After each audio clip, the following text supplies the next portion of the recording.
आज हम डिस्कस करेंगे क्लास 10 के चैप्टर जैव प्रक्रम के बारे में। सबसे पहले जैव प्रक्रम होता क्या है? जैव प्रक्रम जीवों में अनुरक्षण की एक प्रक्रिया है। अनुरक्षण का मतलब हो गया जीवों में रख रखाव की एक प्रक्रिया है। जिस तरीके से यदि मनुष्य के अंदर भोजन ग्रहण किया जाएगा, उसका पाचन नहीं होगा तो शरीर अच्छी तरीके से काम नहीं करेगा। श्वसन क्रिया की जाएगी, उसमें ऑक्सीजन ली जाएगी और CO2 को बाहर निकाला जाएगा। इसी प्रकार मनुष्य जब भोजन ग्रहण करेगा तो उससे अवशिष्ट पदार्थ बनेंगे। यदि उनका अनुरक्षण मतलब रख रखाव नहीं होगा तो अवशिष्ट पदार्थ बाहर नहीं निकाले जाएंगे, और बाहर नहीं निकाले जाएंगे तो शरीर संतुलित रूप से कार्य नहीं करेगा। तो जैव प्रक्रम जीवों में अनुरक्षण का प्रक्रम है, मतलब रख रखाव की एक प्रक्रिया है। जैव प्रक्रम क्यों आवश्यक है? जीवों में वृद्धि के लिए, शरीर में मरम्मत के लिए और ऊर्जा की प्राप्ति के लिए जैव प्रक्रम जीवों में बहुत आवश्यक है। अब बात करेंगे हम सबसे पहले पाचन की। हमारे शरीर को हमेशा से ऊर्जा की आवश्यकता होती है, और ऊर्जा हमें किससे मिलती है? भोजन से।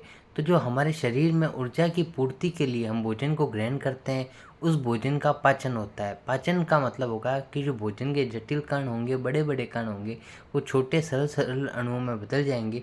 इस प्रक्रिया को हम कहते हैं पाचन। दूसरी बात होती है श्वसन। श्वसन में गैसों का आदान प्रदान होता है, अर्थात ऑक्सीजन को ग्रहण किया जाता है और कार्बन डाइऑक्साइड को बाहर निकाला जाता है।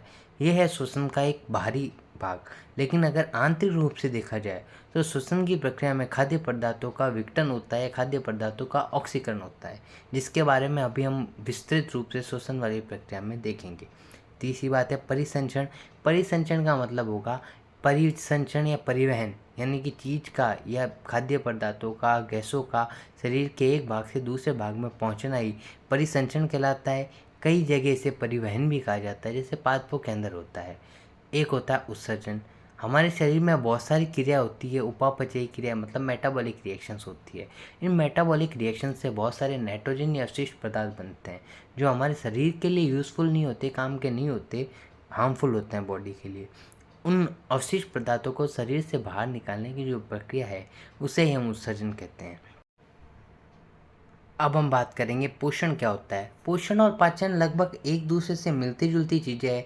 पोषण क्या होता है? पोषण के अंदर ऊर्जा की आवश्यकता के लिए हम भोजन को ग्रहण कर रहे हैं, इस प्रक्रिया को बोला जाता है पोषण। और जब भोजन के जटिल अणुओं को सरल अणुओं में बदल दिया जाता है एंजाइम्स की सहायता से, तो इस प्रक्रिया को बोला जाता है पाचन।